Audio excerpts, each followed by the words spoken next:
Inovasi, inovasi, inovasi. Ya, saat ini banyak perusahaan yang sudah melakukan atau mewajibkan para talentnya untuk berinovasi. Inovasi sudah jadi harga mati. Tapi sebenarnya seberapa penting sih perusahaan harus melakukan inovasi dan upaya apa saja nih yang harus dilakukan agar para talentnya bisa menciptakan perilaku inovatif atau bahkan bisa menjadi inovator di tempat kerjanya. Oke, langsung aja yuk kita bahas di Cias Fireside Chat bersama Mas Ghazali berikut ini.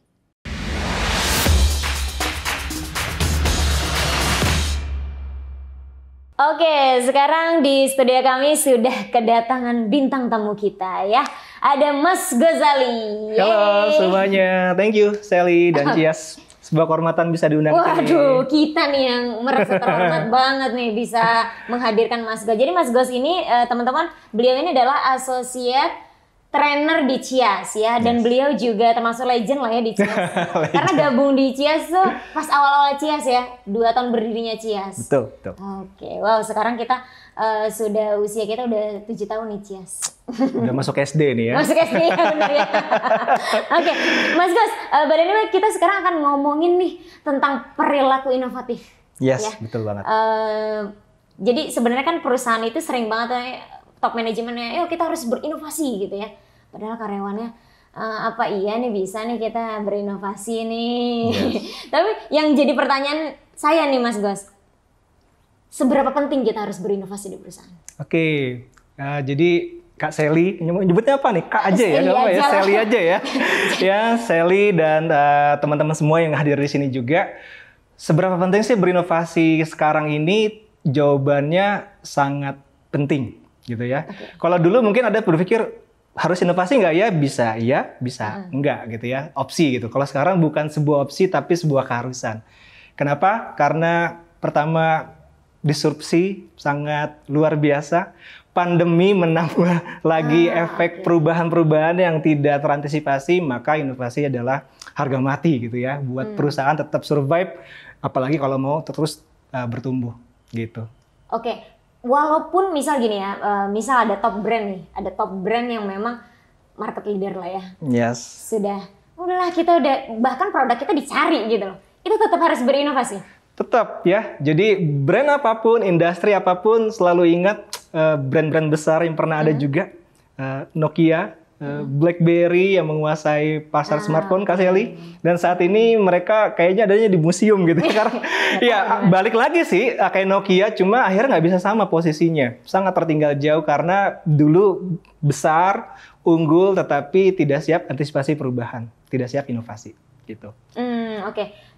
Jadi Mas Gos sebenarnya kayak karyawan ini di perusahaan ini kan kayak misalnya yang sudah lama gitu ya di perusahaan. Yang untuk apa sih kita berinovasi? Apa bisa kita jadi inovator juga gitu ya? Sedangkan ya nggak bisa kali kita kayak siapa inovator ternama Steve Jobs ya nggak? Kayak atau siapa lagi?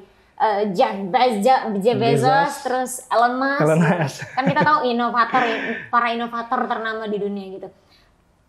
Gimana tuh Mas Gos mengubah mindset rekan-rekan corporate talent ini biar bisa menjadi inovator juga. Tapi sebenarnya semua karyawan di perusahaan bisa dong jadi inovator. Oke, ini menarik pertanyaannya nih Kak Sally ya. Sally dan teman-teman semuanya sudah hadir di sini yang juga ikut nyimak. So, saya juga tergelitik dengan pandangan tadi ya. Inovator itu adalah orang yang punya ide keren gitu ya. Punya bisnis besar, punya ide berhasil dan akhirnya jadi lebih besar lagi bisnisnya, mereka jadi ikut kaya gitu ya. Dulu inget banget waktu saya masih kerja di salah satu perusahaan finansial, ada lomba inovasi, gambarnya pasti nggak jauh-jauh, Steve Jobs, Mark Zuckerberg gitu ya, yang punya Google gitu ya, yang itu jadi lambang. Ini inovasi kebaruan tuh diwakili oleh mereka gitu. Pertanyaannya buat kita yang bekerja sebagai karyawan gitu ya, Kak Sally dan juga teman-teman yang lain, bisa nggak sih kita seperti mereka gitu ya? Jangan-jangan itu hanya milik mereka saja. Nah, ini juga menjadi menelitik rasa penasaran saya teman-teman semuanya. Dan saya belum lama ini baca sebuah publikasi gitu ya dari Kai-Han Krippendorff, bukunya bagus banget, Drive Innovation from Within dari Columbia University. So, apa yang menarik di situ? Jadi Krippendorff ini juga mendalami inovasi itu sekian tahun. sekian tahun, sekian dekade mungkin meneliti bagaimana inovasi itu bisa terbentuk dan berhasil di semua organisasi gitu ya. Dia sering delivery workshop juga. Dan sama Krippendorf itu, oh iya, jangan-jangan emang inovasi itu lekat dengan entrepreneur gitu ya. Entrepreneurnya unggul, idenya brilian, leader, dan mereka lah yang hanya bisa berinovasi gitu. Ternyata ketika dia mendalami lagi gitu, data menunjukkan hasil yang berbeda, berkebalikan. Nih, jadi di sebuah kesempatan ada program di US ya kalau nggak salah, yang itu mengundang Wharton Business School buat melakukan riset. Jadi risetnya itu menarik sekali nih teman-teman. Si Wharton Business School diminta untuk meneliti apa saja sih 30 inovasi paling berdampak kepada hidup manusia yang mengubah hidup secara dramatis dalam 3 dekade terakhir. Ya, jadi 30 inovasi dalam 30 tahun terakhir yang benar-benar mengubah hidup manusia secara dramatis. Lalu ya dilakukanlah riset ya dari berbagai market di negara bagian di Amerika dan sekitarnya, banyak responden dan minta suggestion menurut mereka, menurut orang-orang yang menikmati inovasi, kita juga gitu ya. Kalau di sana yang menikmati produk dan service, apa sih inovasi yang paling berdampak menurut Anda gitu ya. Dan akhirnya dikurasi gitu. Dan muncullah 30 tuh, mulai dari mikroprosesor, ada laser, ada LED, ada email, internet, dan sebagainya yang pasti sekarang dekat banget sama kehidupan kita ya.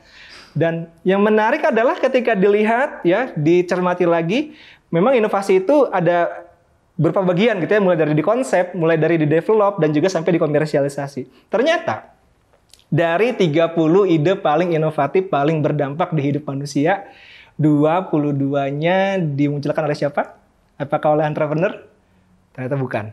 Siapa tuh? Tapi oleh employee, oleh karyawan. Itu sendiri gitu ya? Oleh karyawan yang bekerja di perusahaan. Malah mereka lah yang memunculkan ide-ide yang akhirnya dipakai jadi bagian kehidupan kita dan akhirnya jadi bisnis besar. Gitu. So buat kita yang akhirnya sekarang posisinya masih jadi karyawan, mudah-mudahan ini membuka mata kita nih. Ternyata memang inovasi sejak dulu bukan hanya miliknya entrepreneur, malah justru karyawan tuh banyak ambil peran besar. Gitu. Jadi mulai aja dari inovasi kecil gitu ya? Yes, betul banget. Gitu. Oke. Saya jadi teringat podcastnya Pak Indra dengan Bu Fani dari Bintang 7 ya. Beliau malah memang bilang bahwa inovasi itu, makanya CIAS itu as konsultan itu kita hanya mendampingi karena sebenarnya ide-ide itu datang dari para karyawan di perusahaan. Yes. Oke. Yes, betul banget. Yang jadi pertanyaan nih Mas Gas, mendapatkan idenya bagaimana tuh? Oke, mendapatkan idenya bagaimana ya? Kalau kita menjadi karyawan, banyak pekerjaan, ada peran yang saat ini dijalani supaya bisa berinovasi gitu ya. Tentu saja banyak faktornya. Jadi banyak faktor dan banyak juga hal yang dilakukan, yang bisa kita lakukan ketika ingin berinovasi. Kalau masih di buku yang sama gitu ya, di Krippendorf, dia mengidentifikasi apa sih hal penting yang dilakukan oleh internal innovators gitu. Internal innovators ini merujuk pada employee gitu ya teman-teman semuanya. Jadi kalau entrepreneur ya inovator saja eksternal gitu ya. Kalau internal yang memang dalam organisasi. Dia memetakan ada 4 aktivitas kunci yang itu menjadi ciri khas internal innovators. Yang pertama adalah discovery opportunities gitu ya. Ini sebenarnya juga sering kita lakukan di CIAS ketika mendampingi korporat gitu ya, dengan ya berempati, menemukan voice terdalam gitu ya, menemukan curahan hati, penderitaan, harapan-harapan yang belum disampaikan dari customer. Ya, discovery opportunities. Yang kedua. So, kalau karyawan gimana? Ya bisa dengan melihat fenomena keseharian, bisa juga diri kita bagian dari fenomena. Ada problem apa sih yang selama ini masih terjadi, belum berulang-ulang, dan itu bisa kita notice. Intinya empati dulu ya. Empati dulu. Yang kedua adalah choosing opportunities. Kalau versinya Krippendorf gitu ya. Kalau di CIAS yang memakai banyak terkait dengan design thinking yang digunakan sebagai metode mendampingi korporat, itu ada di step divine gitu ya. Dimana setelah kita ketemu opportunity, setelah berbanyak wawancara, mendalami isi hatinya customer, maka memilih mana part problem yang paling layak buat diselesaikan. Sehingga habis itu diubah menjadi peluang mencari ide perbaikan inovasi. Gitu. Itu dua step yang pertama, discovery opportunities dan juga choosing opportunities. Gitu. Dua yang lain adalah take action. Take action. Rally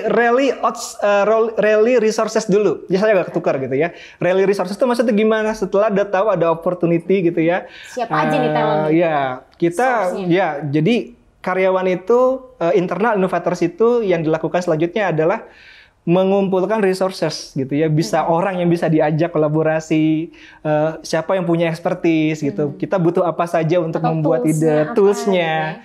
Jangan-jangan ada anggaran, ada authority tertentu yang dibutuhkan. Ya, yang itu akhirnya mendukung kita bisa mewujudkan inovasi. Yang keempat adalah take action autonomously gitu ya. Take action segera setelah sudah dapat opportunity, sudah punya resources, maka menindaklanjuti sehingga menjadi nyata inovasinya. Gitu. Kalau di CIAS yang memakai design thinking ya di korporat itu ada di step ideate ya, prototype dan juga test, di mana ide inovasi dibuat menjadi nyata, divalidasi, dan akhirnya kebayang desainnya secara lebih detail, siap untuk dibawa ke level yang lebih konkret. Oke, so everyone can innovate, everyone can be inovator ya? Yes. Tapi memang disadari nggak mudah gitu ya. Disadari nggak mudah, iya. Ya kalau 4 tadi agak susah sih ya. Yes. Kan perlu juga dari top manajemennya juga harus sadar gitu ya bahwa inovasi ini perlu gitu. Oke, itu tadi caranya kita menggali sebuah inovasi gitu ya, Mas. Cara menggali sebuah ide ya. So, misal nih karyawan sudah pada tahu nih Mas Gus, oh iya kita memang top manajemen udah nyuruh nih kita harus inovasi. Oke.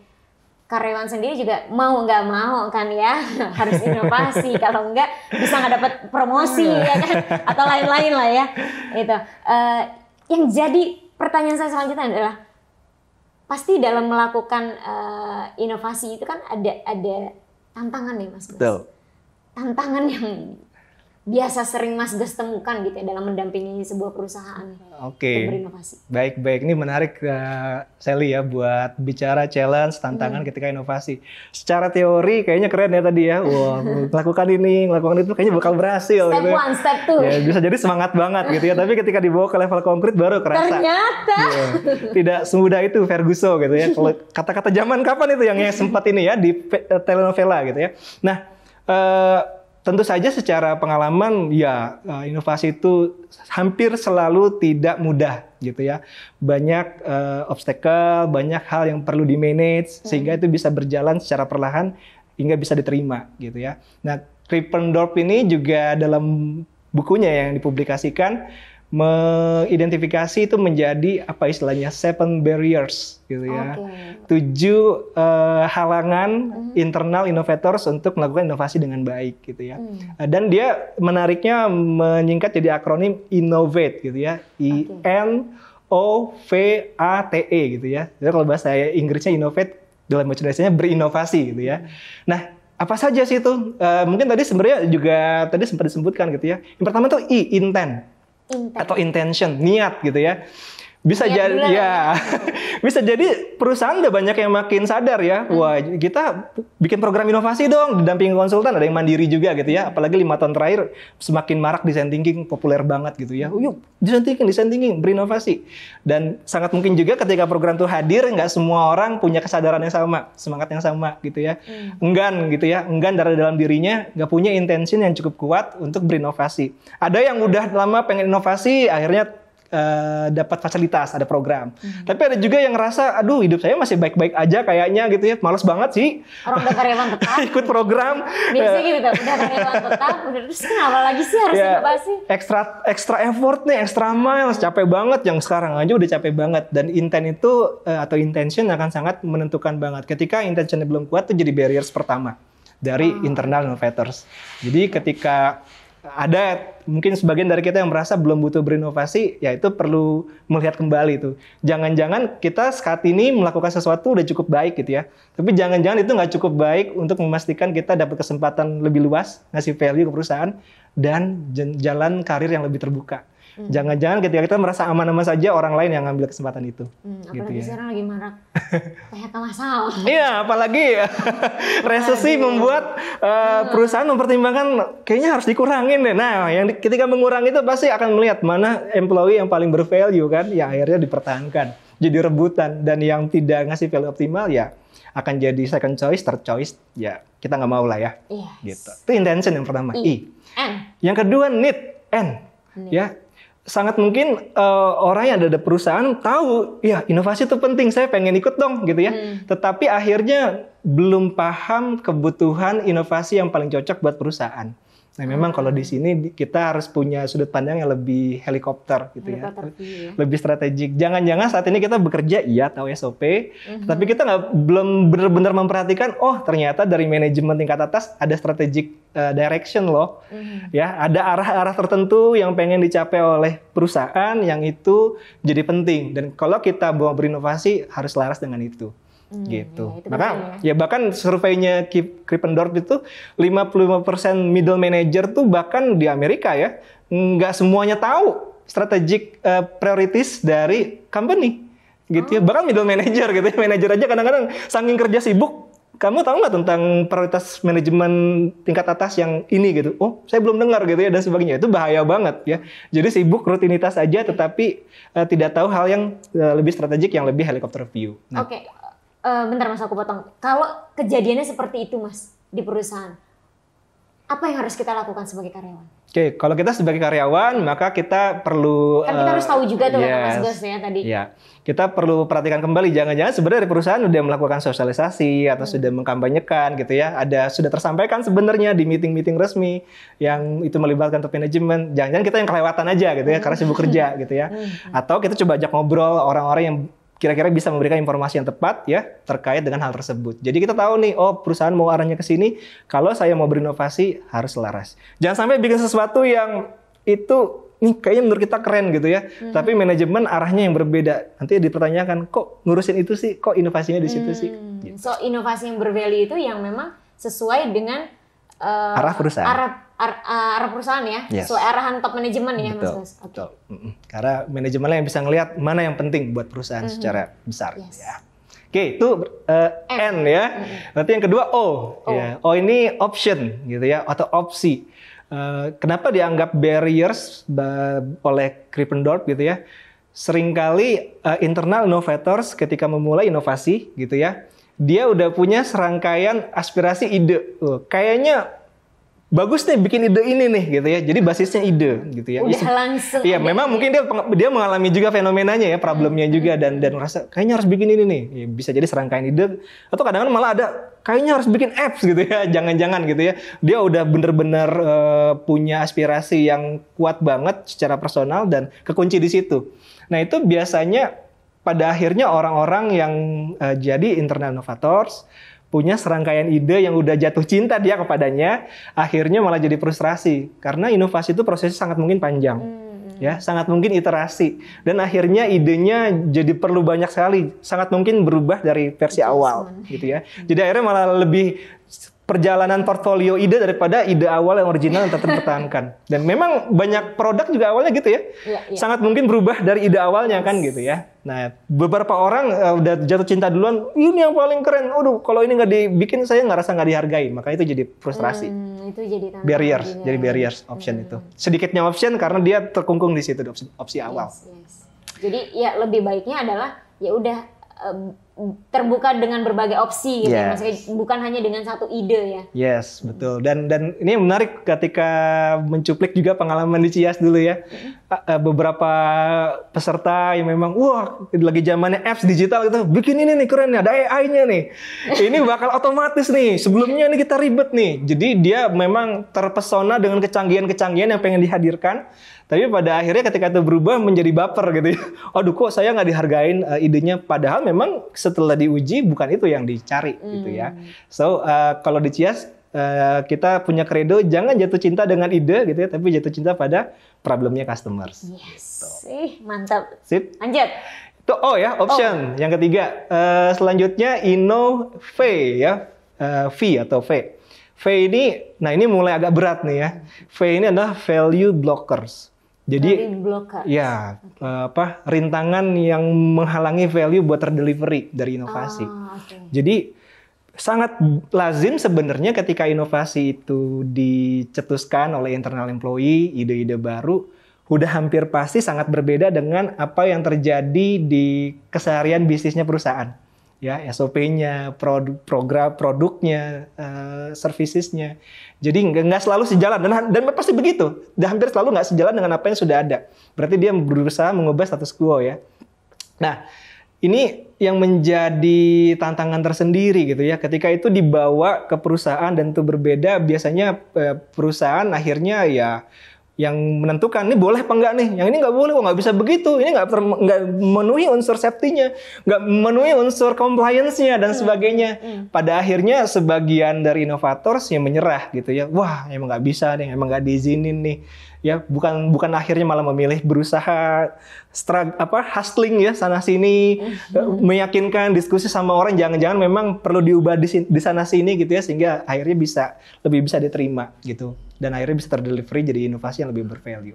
Dan banyak inovators ya internal yang mandek di sini gitu. Ketika nggak boleh ya udah berarti nggak boleh, nggak diterusin gitu. Oke, jadi kita harus gimana tuh? Nah itu akan nyambung dengan yang terakhir nanti nih. Oke, lanjut dulu berarti ya. Oke, Value Blocker jadi rintangan yang keberapa tadi ya? Innove 4 ya. Oke, sekarang lanjutnya A.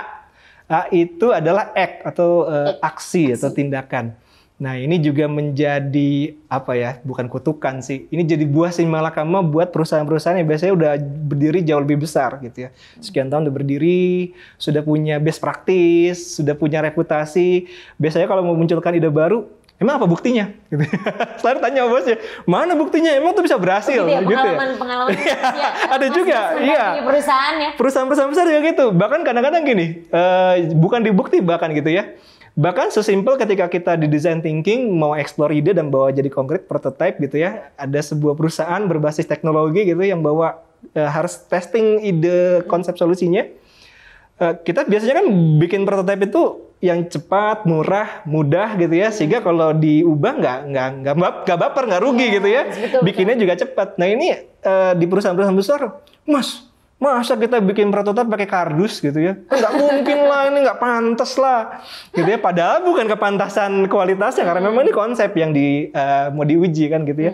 Tapi bawaan bikin sesuatu harus grande, harus rapi, itu akhirnya membatasi. Dan sama, di level yang lebih tinggi, ketika ada orang internal innovators gitu ya, di perusahaan besar mau bawa ide baru, emang bisa berhasil? Apa buktinya? Ya, padahal kalau Jeff Bezos bilang gitu ya, kalau Anda melakukan eksperimen, uji coba, dan Anda sudah tahu itu akan berhasil, itu namanya bukan eksperimen gitu ya.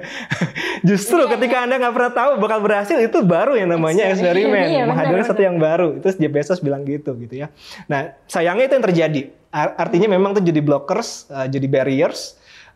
Orang nggak harus munculkan buktinya sehingga dia nggak bisa kemana-mana. Padahal kalau dia nggak action, dia nggak bisa ngasih bukti juga. Kekunci jadinya. Kayak lingkaran setan. Nggak bisa tahu apa nih feedback dari customer. Iya. Kecuali mungkin dia bergerilya sendiri gitu ya. Dengan memanage waktunya, resources-nya, dan akhirnya bisa bawa bukti itu pelan-pelan. Gitu. Itu sampai di Ek ya. Berarti tinggal 2 lagi ya. Tadi yang kelima. Yang selanjutnya T. T itu adalah tim. Ya. Ini penting tim itu tim, tim dalam bahasa Indonesia tim. Apalagi organisasi yang besar itu sering punya barriers ini karena organisasinya strukturnya udah luas banget dan penuh hierarki. Yes. Gitu ya, yang membuat birokrasinya agak iya gitu ya, apalagi di tipikal corporate tertentu ya lebih challenging lagi gitu ya, lebih sulit.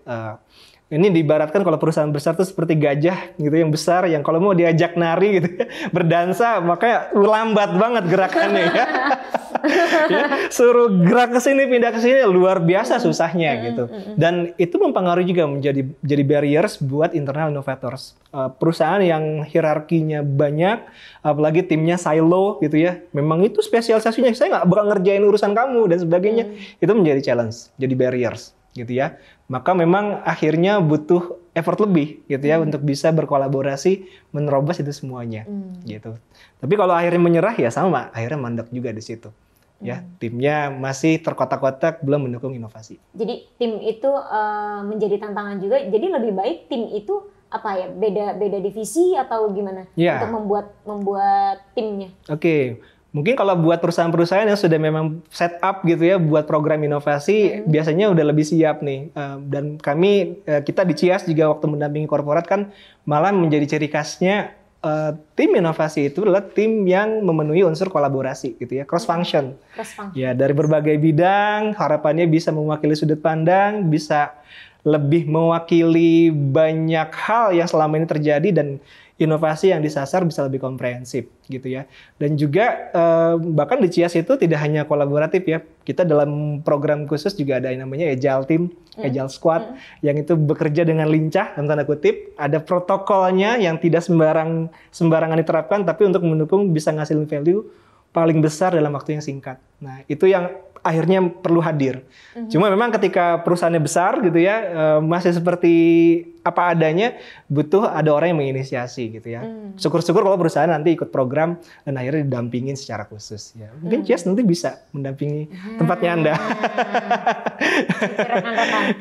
Ya, karena memang kita juga di CIAS itu udah beberapa perusahaan ya, bukan beberapa lagi, banyak sekali ya, rata-rata market leader ya di multi industri, finansial, market leader yang memang tadi birokrasinya luar biasa ya. Ada yang BUMN, yang swasta dan sebagainya, yang macam-macam karakteristiknya. Iya, oke, yang terakhir. Oke, berarti yang ketujuh ya. E itu environment. Nah, tadi sebenarnya sangat mungkin akhirnya menjawab nih beberapa pertanyaan. Kalau ada barriers yang seperti itu, seperti apa? Ini adalah istilahnya environment, apa ya, kayak barriers yang memang ultimate nih. Ya, walaupun nggak disebut di situ, cuma saya menotis itu sebagai hal yang tidak selalu mudah buat semua inovator. Sekarang butuh banget eskalasi, butuh banget dukungan pihak lain yang lebih tinggi levelnya. Karena environment itu mencakup apa yang ada di perusahaan kita. Ketika kita pengen bawa ide baru, sesuatu yang baru, bisa jadi ada leadership behavior tertentu yang udah jadi di perusahaan ini selama bertahun-tahun. Gaya kepemimpinannya. Lalu gaya talentnya tuh seperti apa di sini gitu ya. Orang-orang ini cara bekerjanya seperti apa. Lalu apalagi? Ya, culture yang selama ini udah terbentuk yang membuat perusahaan menjadi besar. Jangan-jangan dulu perusahaan besarnya karena culture tertentu yang itu berbeda dengan inovasi yang mau dibawa. Akhirnya luar biasa tuh bentrok jadinya. Maka environment ini jadi barrier terbesar. Biasanya bahkan ketika inovasi itu udah lebih matang dan siap dibawa buat scale up gitu ya. Banyak stakeholder di level yang berbeda-beda, ada yang lebih tinggi yang perlu diyakinkan. Maka memang ini adalah kalau bisa diatasi oleh internal innovators, biasanya sedikit lagi akan berhasil nih buat launching gitu inovasinya. Ya akhirnya menjadi skala lebih besar, dipakai dan akhirnya bisa direplikasi gitu. Oke, berarti tadi innovate ya. Kalau tantangan nih. Betul, itu innovate. Yang terakhir environment. Saya nggak tahu tadi belum sempat membahas ini, mungkin nanti ada pertanyaan lagi bisa kita bahas gitu ya. Environment ini sifatnya politis dan memang di salah satu forum kami dengan internasional dulu CIAS mengadakan ACIS gitu ya. Salah satu pembicara dari konsultan ternama Deloitte bilang gini, the biggest challenge of innovation bukan teknologi, bukan uang, tapi people gitu ya. Dan people ini maksudnya adalah politis karena banyak orang punya kepentingan berbeda-beda, saling berseberangan dan itu perlu dirangkul. Otaknya juga beda-beda, idenya beda-beda. Jadi bukan karena uangnya nggak ada, bukan karena teknologinya nggak ada, tapi karena orangnya belum bisa diajak gitu. Sip, itu innovate. Itu tantangan-tantangan yang esensial. Kalau itu kayaknya canggih-canggih banget Mas Gos ya. Iya, ketika journey inovasi udah jalan itu yang kita hadapi. Buat kita sesimpel juga karena kita punya pekerjaan existing, itu yang perlu diatasi lebih awal juga selain intention tadi ya. Berbagi waktu antara pekerjaan yang sekarang dengan nanti proyek inovasi yang membutuhkan effort dan juga waktu. Gitu. Tambahannya. Oke. Innovate tadi ya Mas Gos ya. Kalau kita ulang lagi nih, tadi recall lagi. I-nya intention. Need. Jadi hafalan nih saya. O-nya tadi option. Ya. Value blocker. Value blocker. Innovate. E-nya act. T-nya team. I-nya environment. Oke ya. Oke, itu tadi mudah-mudahan teman-teman bisa dicatat ya. 7 barriers to innovate. Iya, tantangan apa aja nih yang bisa. Oke, kalau itu kan tadi tantangannya Mas Gos ya. Jadi kalau tadi kita ngeliat tantangannya tuh kayak wow banyak banget ya Mas Gus ya yang harus kita hadapi ya. Mulai dari intention aja juga udah susah kan ya. Jadi sebenarnya apa sih Mas Gus yang personal quality apa yang harus dimiliki karyawan gitu ya supaya kita bisa menghadapi tantangan berinovasi tadi dan di saat bersamaan kita bisa bisa menimbulkan perilaku inovatif di perusahaan. Oke, ya. Makasih nih, keren pertanyaannya nih Kak Sally. Nyambung dengan yang tadi ya. Yes. 7 Barriers kayaknya nggak main-main gitu ya teman-teman. Dan menariknya Kak Sally di bukunya Krippendorff ini beliau tuh menyandingkan 7 Barriers dengan 6 attributes gitu ya. 6 ciri atau 6 personal quality yang perlu ada dalam diri seorang internal innovator atau employee. Oke, gitu teman-teman mungkin bisa 6 catatannya 6 dan 7 ya. gitu ya. Tadi ada 7 dan 6. Waduh, ya, 7 barriers tadi akan dihadapi dan 6 personal quality atau attributes yang itu bisa memperbesar kemungkinan berhasil seorang internal innovators gitu ya. Yang pertama adalah innovativeness gitu ya. Kalau bahasa Indonesianya apa ya? Keinovasian gitu. Inovatif ya. Seberapa inovatif seseorang itu yang membawa ide baru ke perusahaan. Jadi inovatifnya bicara tentang sejauh mana orang yang terlibat yang akhirnya berperan sebagai internal innovators ini punya dorongan buat mengeksplor sesuatu yang baru. Ya, tidak menerima begitu saja apa yang ada gitu ya. Kadang-kadang kan ada orang yang ya tadi gitu ya, oh semuanya baik-baik aja kok ngapain diubah sih gitu. Memang begitu seharusnya. Sedangkan inovators itu adalah banyak bertanya kenapa ini begini, kenapa ini nggak begitu gitu ya, dan sebagainya. Yang itu menjadi ciri innovativeness. Kritis ya kritis, mempertanyakan status quo gitu ya. Dan akhirnya punya dorongan semangat buat eksplor sesuatu yang baru. Ya mungkin sangat berbeda dengan apa yang udah ada sekarang gitu ya. Jadi nanti dianggap nyeleneh mungkin.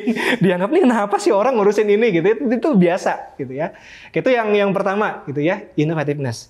Yang kedua yang perlu dimiliki oleh seorang internal innovators adalah market and competitiveness awareness. Nah, ini ness-nessnya banyak banget gitu ya. Kesadaran akan market dan juga kompetisi. Oh, itu penting ya.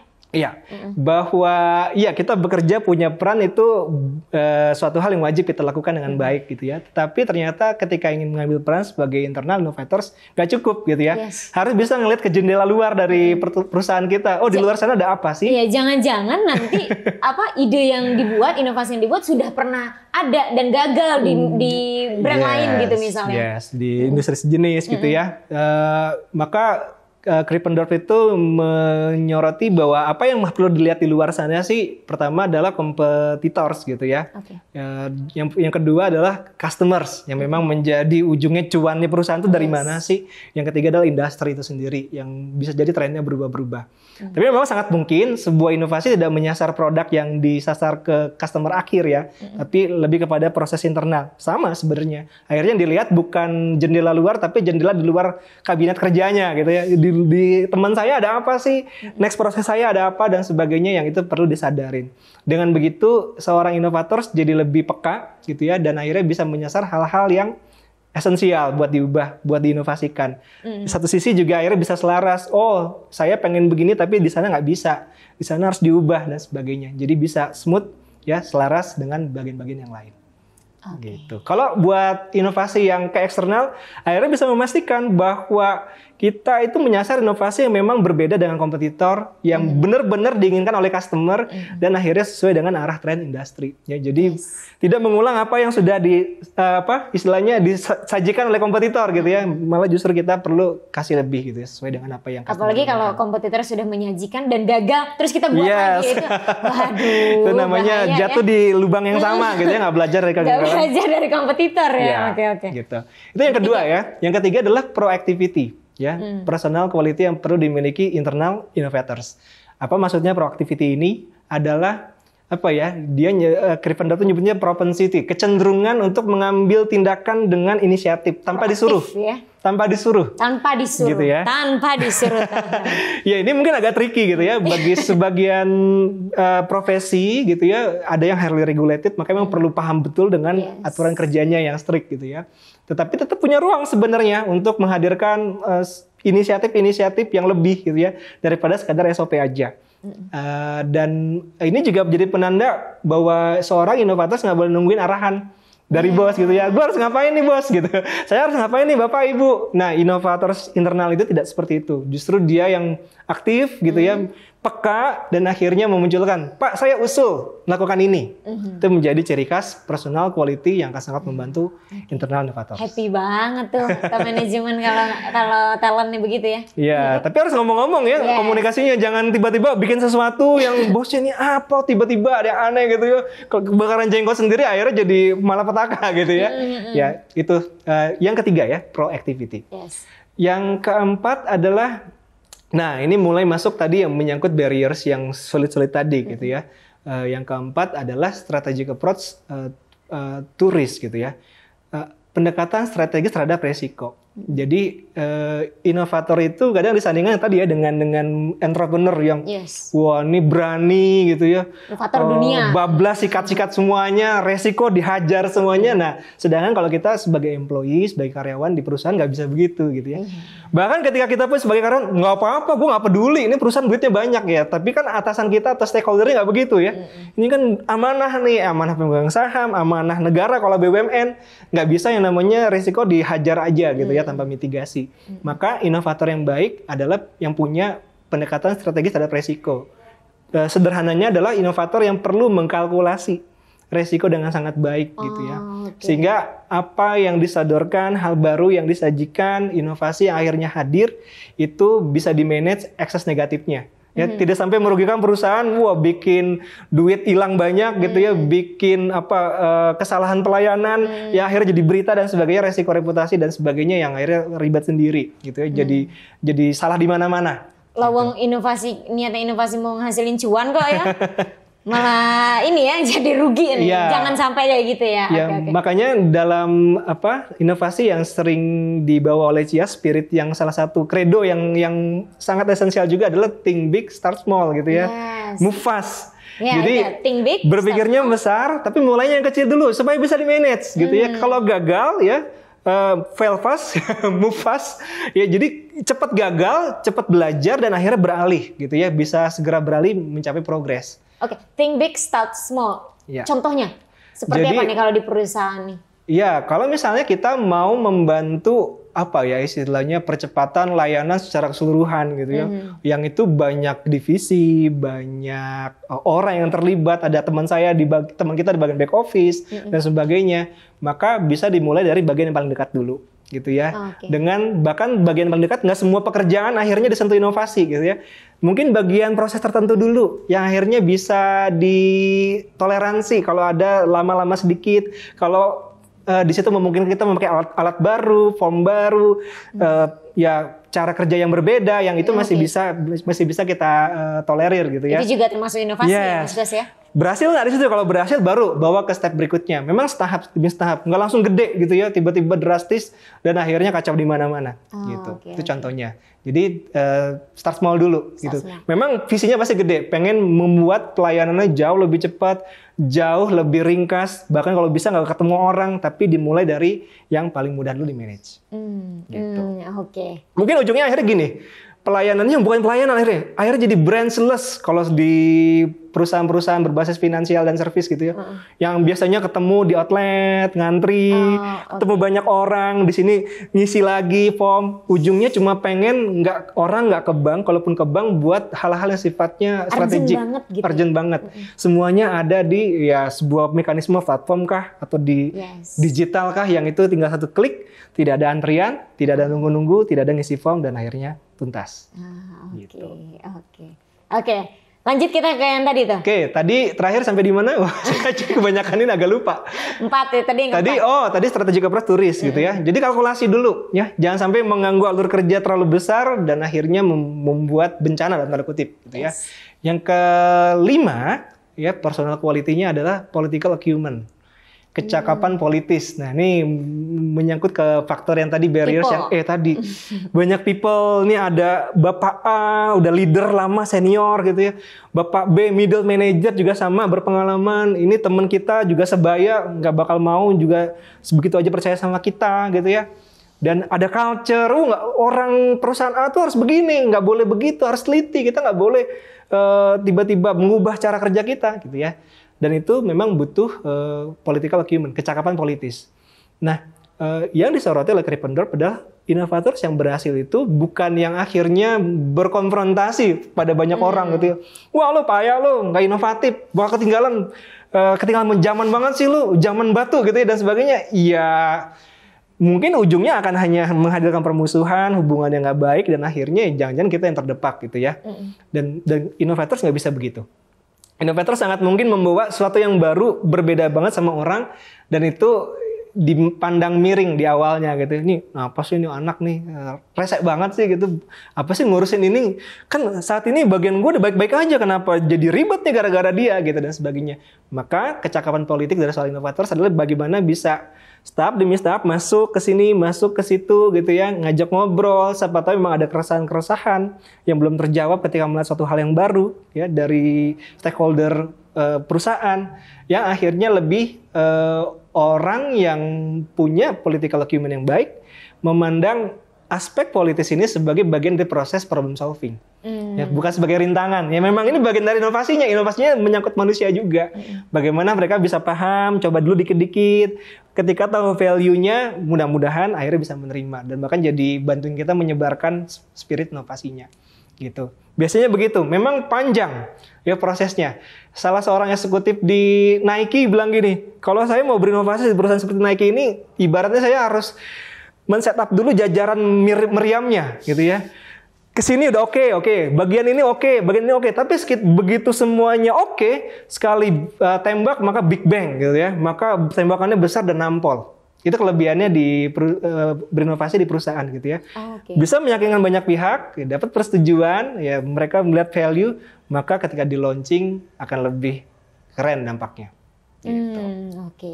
Cuma yang butuh kesabaran gitu ya. Yes. Oke, itu yang kelima. Political acumen. Sekarang yang keenam adalah intrinsic motivation gitu. Kita yang bekerja di perusahaan kan ya wajarnya dapat kompensasi ya, karena dapat gaji, dapat tunjangan ya. Itu hal-hal yang mandatori, memang hubungan industrial. Tetapi ketika orang menjadi internal innovators, dia akan melakukan extra effort, going extra mile. Itu. Dan ketika internal innovator itu berharap, saya kan udah extra effort gitu, mana nih kompensasinya gitu ya. Wah, biasanya itu akan kepentok, baper gitu ya. Gue kan capek mikirin perusahaan ini, kok nggak dihargain sih gitu ya. Gue udah sampai begadang-begadang, sampai sakit-sakit nih. Kok akhirnya nggak dikasih saham atau nggak dikasih tambahan tunjangan gitu ya. Tega banget sih. Kalau yang terjadi seperti itu, maka udah hampir bisa dipastikan inovatornya akan mentok, akan kecewa gitu ya. Jangan-jangan beberapa memang ada akhirnya, yaudah deh gue keluar aja deh bikin perusahaan sendiri. Ya bisa-bisa aja gitu ya. Tetapi ada resiko yang akhirnya ditanggung kan. Ya kehilangan pekerjaan, kehilangan sumber nafkah, dia harus set up lagi gitu ya. Harus mengusahakan lagi pekerjaan yang baru atau bisnis yang benar-benar menghasilkan, menopang hidupnya dan keluarganya. Yang itu jadi resiko gitu. Tapi ketika kita menjadi employee dan pengen jadi internal innovators, bawa inovasi ke perusahaan kita, maka innovators itu butuh yang namanya intrinsic motivation. Motivasi yang muncul dari diri sendiri bahwa kita memang pengen bawa perubahan ya ke dalam perusahaan karena ada tujuan yang tinggi yang mau dicapai. Yang bahkan kadang-kadang jangan-jangan CEO-nya juga nggak mikirin gitu ya. CEO taunya ya udah ini perusahaan besok profitnya sekian gitu ya, dilaporkan pemegang saham, udah setuju, happy semuanya, dia berhasil gitu ya. Tetapi internal innovators itu melihat, saya emang melakukan ini karena saya pengen lihat orang kerja lebih baik. Saya ingin customer kita dilayani jauh lebih baik daripada yang ada sekarang gitu ya. Jadi benar-benar namanya istilahnya termotivasi karena value. Karena tujuan-tujuan yang nggak bisa dinilai dengan materi gitu ya. Dan menariknya Krippendorff nanya, kan kamu nggak dikasih kompensasi nih, emang kamu nggak pernah kepikiran buat keluar kerja?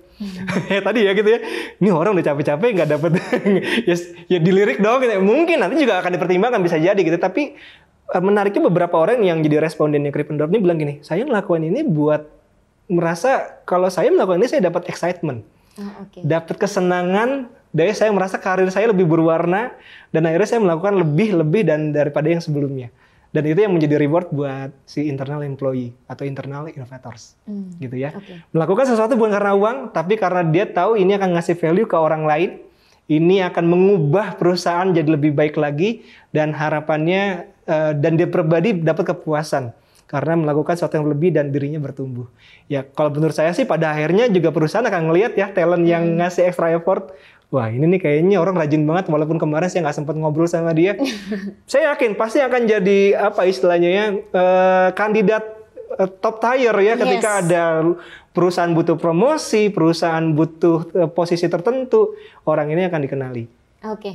Oke, menarik tadi Mas Gos. Motivasi untuk menumbuhkan atau menimbulkan motivasi itu dalam diri kita kan susah banget nih, dalam diri para talent korporat gitu ya. Itu susah banget Mas Gos. Mungkin lebih gampangnya gini kali ya Mas, biar kita jadi terbuka juga nih para talent di korporat terbuka juga. Iya, motivasi itu kan susah nih Mas Gos. Boleh kali ya dikasih keuntungannya gitu kali ya. Keuntungan iya udah inovasi sih. Ya, keuntungannya buat karyawan apa sih? Oke, baik. Sebenarnya gini, kalau motivasi memang nggak selalu orang punya di awal ya. Biasanya itu bisa ditanyakan dengan refleksi kepada diri sendiri. Kalau saya udah bekerja sekian tahun ini, selain saya mau dapat gaji, saya mau dapat apa sih sebenarnya? Gitu. Saya akan ngabisin lagi 2 dekade berikutnya ini, saya mau bikin apa di perusahaan ini? Selain saya dapat gaji dan gaji yang naik terus, atau pangkat yang naik terus, saya mau bikin apa? Itu akan menjadi pembeda gitu ya. Dan itu akhirnya seringkali baru bisa membuka orang, oh ya selain gaji, tunjangan, karir, jabatan, yang materi, jangan-jangan ada yang lebih sekedar daripada itu yang membuat kita mau capek-capek gitu ya. Ya seperti tadi, biasanya kalau orang udah tahu lingkungan dan memikirkan lebih materi, biasanya dia baru kepikiran gitu ya. Oh ya, saya mau bikin orang bekerja lebih baik, orang jadi lebih terhubung dengan keluarganya. Customer kita jadi jauh lebih mudah terbantu. Itu pertama gitu ya, mendapat motivasi. Dan akhirnya gini juga, ketika orang pengen inovasi, seorang employee, internal innovators, maka sebenarnya dia perlu bersyukur tuh. Ada benefit-benefit yang nggak didapat oleh employee innovators di luar sana. Ya, bisa jadi ada temennya gitu ya, yang seumuran juga lagi mendirikan startup atau merintis usaha, nggak harus digital juga gitu ya. Ngebayangin banget kalau orang mau bikin inovasi sekaligus bikin bisnis dari awal, maka tahapannya banyak banget. Ya, set up resources-nya sendiri gitu ya, nabung gitu ya. Mungkin dia udah kerja sebelumnya atau minjam cari investor awal atau cari teman yang mau jadi pemodal dan sebagainya. Lalu baru dikonsep lagi, cari lokasinya, lalu di trial lagi produknya dan sebagainya. Yang itu luar biasa gitu ya, meminta effort dan waktunya juga nggak sebentar. Gitu ya. Belum lagi kalau misalnya udah launching produknya, investornya bakal banyak banget gitu ya yang perlu dijajali gitu ya. Dia bisa jadi butuh 40 investor buat nawarin bisnisnya baru dapat pendanaan sehingga produknya akhirnya bisa jadi launching gitu ya, bisa jadi terdelivery ke market. Tapi kalau kita yang di korporat, maka kita punya benefit sebenarnya nggak disadari kadang-kadang gitu ya. Pertama adalah kalau di korporat kita itu punya resources ya, perusahaan tuh punya sumber daya. Memang nggak selalu melimpah ruah ya, harus diusahakan juga. Ada uang, ada ruangannya, ada toolnya, ada expertnya, kadang-kadang programmer internal yang itu bisa dipakai untuk kita mewujudkan inovasi, gitu ya. Yang kedua adalah kalau di luar sana entrepreneur atau yang menginisiasi bisnis sendiri, dia harus jualan dalam tanda kutip ke investor, nih bisnis saya, kira-kira mau invest apa enggak ya, ditolak lagi, coba lagi dan belum tentu dapat yang cukup gitu ya. Kalau di perusahaan kita hanya perlu meyakinkan mungkin beberapa pihak saja yang memang jadi decision maker gitu ya. Pak, kami udah berinovasi, udah uji beberapa validasi gitu ya, asumsinya udah terbukti, izin dong untuk kami usulkan untuk dapat pendanaan. Nah, itu prosesnya jauh lebih sederhana gitu ya. Dan yang kedua, kalau gagal gitu ya, ya itu udah jadi bagian dari persetujuan kebijakan perusahaan. Misalnya nggak berhasil gitu ya, ya maka ya si inovatornya tetap bisa punya pekerjaan dan penghasilan gitu ya, nggak kehilangan pekerjaannya. Sedangkan kalau misalnya ya entrepreneur dia nggak berhasil, duitnya keburu habis gitu ya udah deg-degan gitu. Saya kenal gitu ya seorang yang menjalankan startup gitu ya. Aduh, duitnya mau habis nih. Aduh, gue udah mau mati nih. Nggak jadi mati. Ternyata ada order lagi gitu ya. Sampai segitunya setiap bulan gitu ya. Setiap bulan cash flow-nya tinggal sebulan lagi nih. Kayaknya harus dapat investor lagi nih, harus dapat order nih. Yang itu akhirnya menghantui orang-orang yang jadi inovators ya, yang menjalankan bisnisnya sendiri. Sedangkan kalau kita ada di corporate, ada di perusahaan, maka kita punya resources, kita punya sistem yang lebih sederhana, ya orang yang perlu diyakinkan lebih sedikit, dan kalau kita gagal lebih termanage. Kita hidupnya akan baik-baik saja gitu ya. Oh, masih bisa ngehidupin anak istri kalau memang udah berkeluarga. Karena memang ya udah, itu kan proyek inovasi, sedangkan kita masih punya tanggung jawab yang lain, peran yang existing yang kita jalanin. Gitu. Itu kelebihannya. Dan ketika satu lagi, ketika itu inovasi dibawa di perusahaan yang besar, punya resources, maka ketika itu disetujui, scale up-nya akan lebih mudah. Oh, oke. Ya, karena wah udah yakin nih manajemen, ya udah keluarin 10 miliar, jebret gitu ya, langsung jadi. Nah ini ngomong-ngomong soal scale up ya, atau inovasi yang akhirnya jadi konkret, kita punya beberapa cerita nih, Kak Sally gitu ya. Bahkan waktu awal saya terlibat juga di pendampingan sebuah corporate gitu ya, berbasis digital telco, kita juga bisa nggak ya gitu ya, wah memang ada problem yang disasar gitu ya, bahwa customer itu merasa produk yang sekarang nggak sesuai keinginan mereka gitu, mereka pengennya parsial gitu ya, ini, tapi yang sekarang harus jebret mahal gitu ya, dan itu akhirnya membuat mereka enggan buat beli. Dan sebuah squad inovator kita dampingi, akhirnya ya berempati, menyusun ulang inovasinya, idenya baru dengan format yang berbeda dengan saat itu, dan akhirnya programnya udah selesai nih ya, wah launching. Di sisi MVP, uji validasi udah kebukti. Tapi kita nggak pernah nyangka waktu itu, sekian tahun jedanya saya lihat gitu ya, karena saya menggunakan servicesnya juga, loh kok kayaknya ini familiar ya gitu ya. Wah, yang pernah saya dampingin. Kok ada ya? Ini kayaknya dulu yang dikonsep jadi program, dan ternyata beneran. Ternyata di-approve sama manajemen level pusat dan itu jadi produk secara komersial. Wah, rasanya senang banget gitu ya.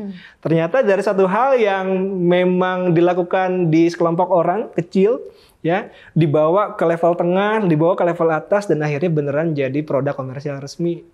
Itu inovasinya udah terbukti bisa launching. Dan itu yang terjadi ketika memang ada di perusahaan besar yang punya resources banyak. Gitu. Itu tuh yang keren. Apalagi ya, ada juga ya sama, saya kalau lihat-lihat iklan digital gitu ya, misalnya lagi buka satu aplikasi kayak YouTube, kok kayak pernah denger nih produk ini gitu ya. Oh iya, dulu ada program gitu, ternyata sekarang jadi produk gitu. Dulu masih jadi inkubasi gitu ya. Squadnya didampingi oleh Cias dan akhirnya launching. Wah, itu kami sangat ikut senang gitu ya, ternyata proses yang ada di internal perusahaan dibawa oleh internal innovators dan akhirnya bisa meyakinkan manajemen jadi produk komersial. Yang mana di situ idenya memang murni dari employee ya. Yes. Bukan dari Cias. Bukan dari Tapi Cias.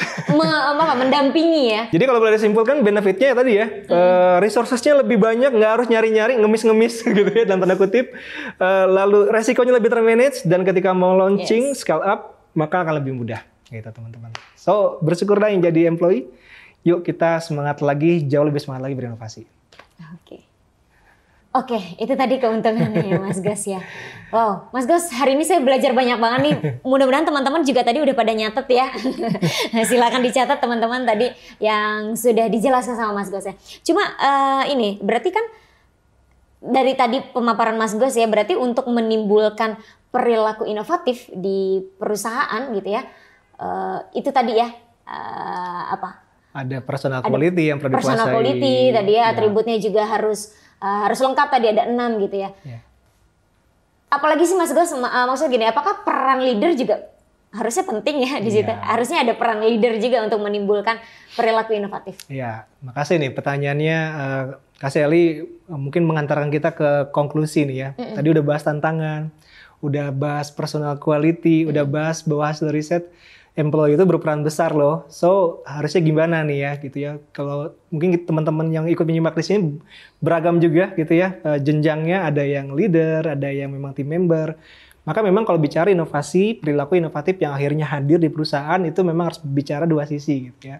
Yang pertama dari sisi member team atau kita sebagai employee ya, yang dimana kita mewakili diri kita sendiri ya tadi.